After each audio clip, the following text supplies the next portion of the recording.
saya Kadek Medana Putri dengan NIM akhir 2026 dan rekan saya Manda Arsidaya dengan NIM akhir 2061. Di sini kami akan mempresentasikan tugas kelompok pengantar manajemen dengan materi Perencanaan strategis.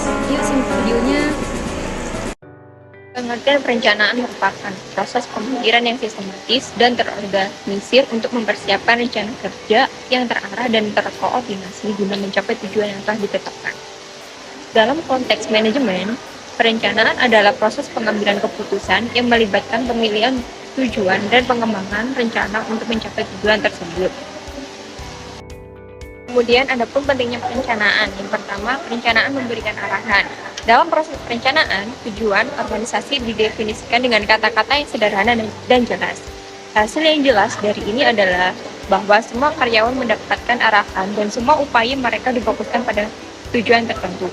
Dengan demikian, perencanaan memiliki peran penting dalam pencapaian tujuan organisasi.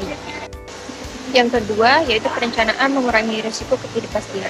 Perencanaan selalu dilakukan untuk masa depan, dan masa depan tidak pasti. Dengan bantuan perencanaan, kemungkinan perubahan di masa depan diantisipasi dan berbagai kegiatan direncanakan dengan cara terbaik. Dengan cara ini, risiko ketidakpastian di masa depan dapat diminimalkan.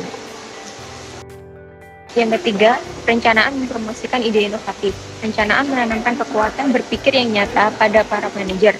Hal ini mengarah pada kelahiran ide-ide inovatif dan kreatif. Misalnya, sebuah perusahaan ingin mengembangkan usahanya.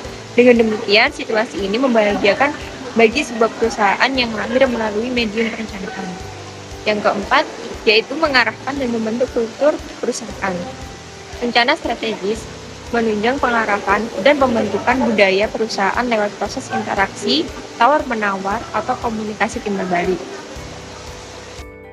Kemudian ada tahapan perencanaan, yaitu yang pertama menetapkan tujuan, yang kedua merumuskan masalah atau kondisi sekarang, ketiga mengidentifikasi kesempatan dan ancaman atau hambatan yang dapat terjadi, yang keempat mengembangkan rencana atau melaksanakan rencana yang telah disusun untuk mencapai hasil yang diinginkan. Dalam banyak hal, perencanaan adalah fungsi yang paling dasar dan meresap ke dalam seluruh fungsi-fungsi manajemen lainnya. Fungsi perencanaan dan fungsi-fungsi serta kegiatan manajerial lainnya adalah saling berhubungan, saling bergantung, serta saling berinteraksi. Perencanaan merupakan proses terpenting dari semua fungsi manajemen karena tanpa fungsi perencanaan, fungsi-fungsi lainnya seperti pengorganisasian, pengarahan, pengawasan, dan pengontrolan tidak akan berjalan dengan lancar. Nah, teman-teman bisa lihat sendiri gambar dari siklus fungsi manajemen tersebut. Yang pertama yang harus dilakukan adalah perencanaan, kemudian dilanjutkan dengan pengorganisasian, pengarahan, pengawasan, dan pengontrolan.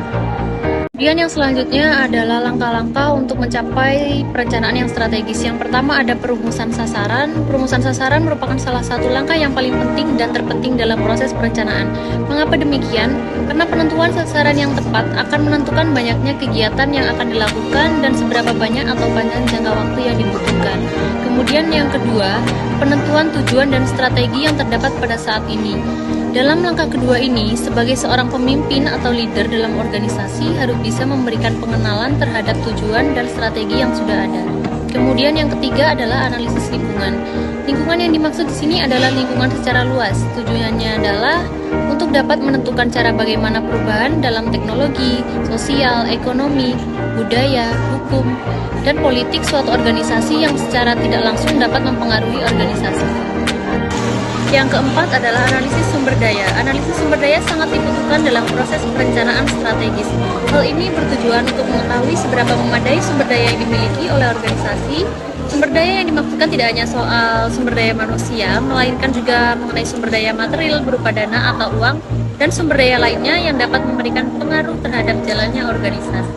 Nah, yang kelima ada mengenali ancaman dan kesempatan yang dilakukan dengan menggunakan analisis SWOT. Analisis SWOT merupakan alat analisis yang dapat membantu manajer dalam menentukan dan mengembangkan strategi dalam menghadapi persaingan dalam organisasi bisnis.